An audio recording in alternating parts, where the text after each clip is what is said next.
On a crisp autumn morning in a quaint seaside town, Max, a scrappy terrier with a fearless spirit, was getting ready for another day of adventure.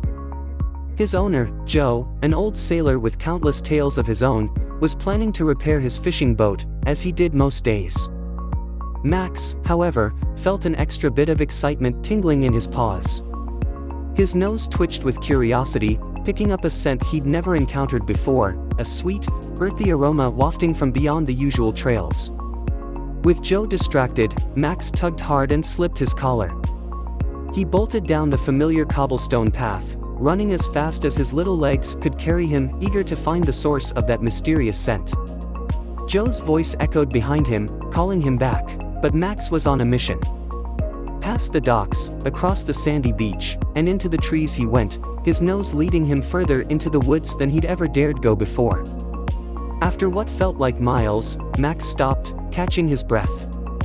Ahead of him, nestled in a grove of thick, towering oaks, stood an old, crooked house. He was sure he'd never seen it before.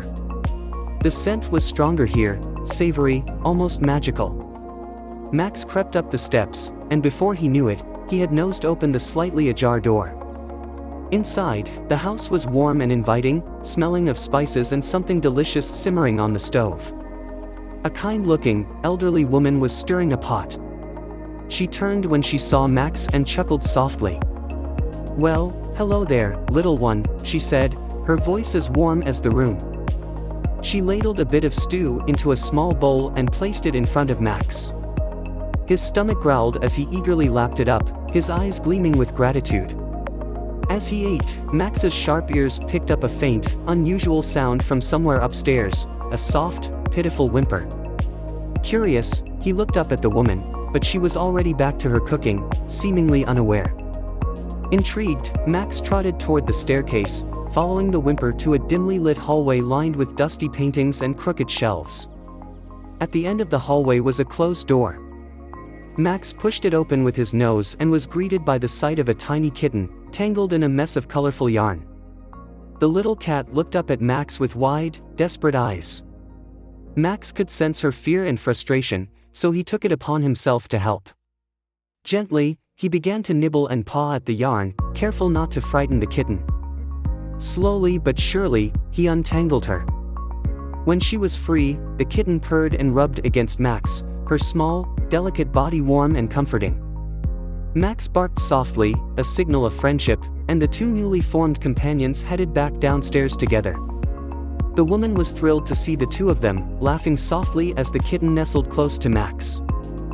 She told him stories of her past, of all the animals she'd helped and the people who had come and gone from her life.